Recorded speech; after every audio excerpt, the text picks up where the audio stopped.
মাঝে তো একটার পর একটা বাস ঢুকে যাচ্ছে। সে কি মাতা? তো আপনি আপনার এই বিখ্যাত কুন্তি দিয়ে ধরতে পারছেন না কেন? তা কি হয় বাছা? এটা তোমাদেরকে রান্না করে খাওয়ানোর জন্য। ও তাও তো বটে। ঠিক আছে, আমি তাহলে পিতামহ ভীষ্মের কাছেই যাই, দেখি উনি কি বলেন। পিতামহ এক ভয়ানক। কি মাতা, আপনি যে বললেন পিতামহ সরসজ্জায় শায়িত, কি মনে রাখতে পারি? আরে বাছা, ওনার পিঠে কি ট্র্যাক নিয়ে সমস্যা হয়েছে, তাই উনি দাঁড়িয়ে। বলেন তোমায় যে পিতামহকে কিবারগুলো সাপ্লাই করতে বললাম, তা তুমি করনি কেন? আমি বের করে দিয়েছি।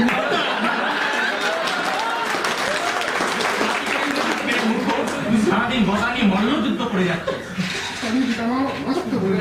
এই বৃদ্ধ বয়সে আমার হয়েছে যত জ্বালা। এমনিতে তোরা কি আমার খবর রাখিস না? আমি মরলাম কি বাঁচলাম শুধু রণকৌশলের সময় আমার স্মরণ আসে। এদিকে আবার তোদের একদম বুদ্ধিটাতে এসে গেছে, শুনলাম শুনে ট্যাব হাতে বুদ্ধি সাপ্লাই করে, আর আমার অর্জুনটা হয় চলছে কি করে কর্তনটাকে শেষ করে। কিচ্ছু জানে না, শুধু খাওয়া খাওয়া খাওয়া।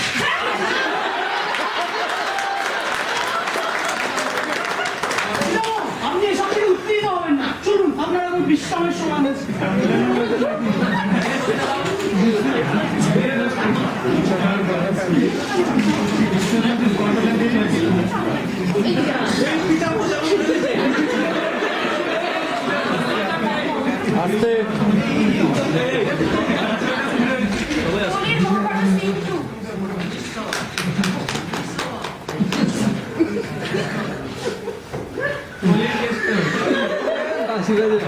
চুপ চুপ।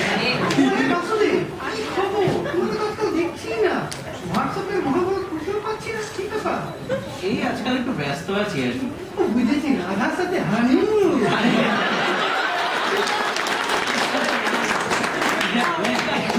এই গীতার লেটেস্ট ভার্সন একটু আপডেট করছিলাম। আমার গীতাটা কোথায় গেল? প্রভু, আপনি কিছু হারিয়েছেন? না রে হারান দাদা, সার্চ করছি। সারাদিন মাথায় তো সাঁতার ফেলে বসে থাকি। আপনার কিছু হারিয়েছেন? কোথাও সার্চ করতে হবে না, এই তো আমি এসে গেছি প্রভু। আচ্ছা দ্রৌপদী, আমার গীতার দশম খণ্ডটা কোথাও দেখেছো? না প্রভু, ওটা তো অ্যামাজনে এখনো শিপিং হয়নি। এখনো হয়নি? ওকে গাইজ, আমি অর্জুনকে এক্ষুনি পাঠাচ্ছি, ওটা মা আমার কুরিয়ারের কাছ থেকে। আবার আমি? আমার তো দ্রৌপদীর সাথে একটু বাড়ি যাওয়ার কথা ছিল। হ্যাঁ, তুমি তাড়াতাড়ি যাও, না হলে ওটা আবার ওরা ওয়েলেক্সে বেঁচে যেতে পারে। যাই, আমাকে আবার পিতামহ ভীষ্মের ইস্যুগুলো আসানাতে তুলতে হবে, আবার 5 জনের জন্য রান্নাও করতে হবে। কোথায় যাচ্ছ দ্রৌপদী? দামও বেজে গেছে, এখন তুমি রান্না করতে যাচ্ছ? বলো তুমি কোন পক্ষে, কৌরব না পাণ্ডব? কি হয়েছে দ্রৌপদী? আর কর্ণেরই বা এত মাথা গরম কিসে? আরে দেখো না, কুরুক্ষেত্রের যুদ্ধে কর্ণ আমাকে কৌরব পক্ষে চাইছে। আমি কি তোমাদের ছেড়ে যেতে পারি বলো? ঠিক আছে কর্ণ, তবে লটারি হোক। তবে তাই হোক। তবে দ্রৌপদী, রেজাল্টটা কিন্তু মেল করতে ভুলে যেও না। আরে যাও যাও, ওসব হবে হবে মিলতে, তুমি যাও তো বাবু এখন। আচ্ছা দ্রৌপদী, তুমি কেন কর্ণের কথা শুনছো? ওর আছেটা কি? রাজ্য সম্পত্তি রাজকন্যা কিচ্ছু নেই। সম্বল বলতে দুটো কবচ আর একটা কুমন্ডল। আবার রথের চাকাটা পাম্প খুলে গেছে। ঠিক আছে চলো, আমরা একটু বেড়াতে যাই। ঠিক আছে, ভাই, আমি গহনা কিনে দেবো, শাড়ি কিনে দেবো, জামদানি নেবে তো? না আমি বেনারসি পরবো। বেনারসিতে আবার হস্তিনাপুরে পাওয়া যায় না। ঠিক আছে চলো, তাহলে ঠিক আছে চলো।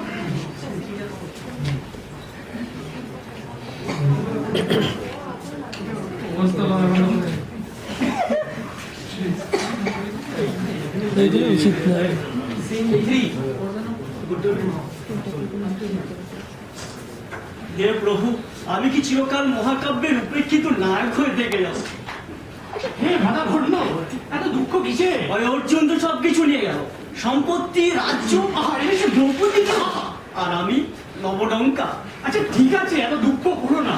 তোমার জন্য আমি দ্রৌপদীর একটা ভার্সন ডাউনলোড করে দেবো।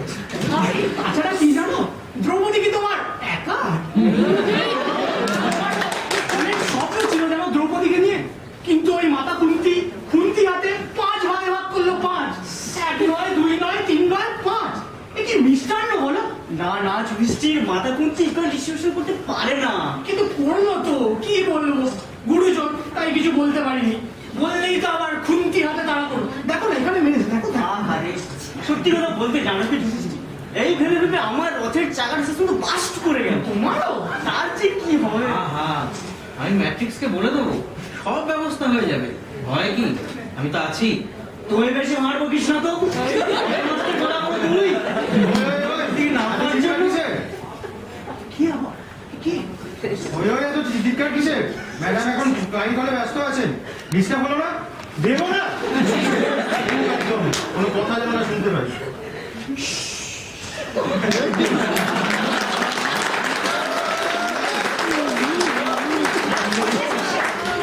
তোমরা আমাকে ছাড়া কিসব আলোচনা করছো? কুন্তির মুখে শুনলাম রাজ্যে এত বাস ঢুকেছে আর চারিদিকে এত কিওয়ার্ডের অভাব, সেসব কি তোমরা ভেবে দেখেছো? ঠিক ঠিক। থাক, অনেক ভেবেছো। তোমাদের আর ভেবে কাজ নেই। আমি ম্যাট্রিক্সের এসইউ আর টেস্টিং টিমকে বার্তা পাঠিয়েছি, ওরাই ব্যাপারটা সার্চ করে দেখবে বলেছে। ওহো দিদি গাঙ্গুলি, এত টেনশন করছো কেন? কিওয়ার্ডস এর যা ডেলিভারে ক্লায়েন্ট অ্যাপ্রুভই করছে। আর গড ভ্যালুর ব্যাপার, ওটা তুচ্ছ সাজানো ঘটনা। মাথা ঘুমতি হাতে সব জব করে দিয়েছে, সুতরাং চিন্তার কোনো কারণ নেই, জাস্ট চিল। এসে গেছি আমি মাথা খুন্তি। এই হলো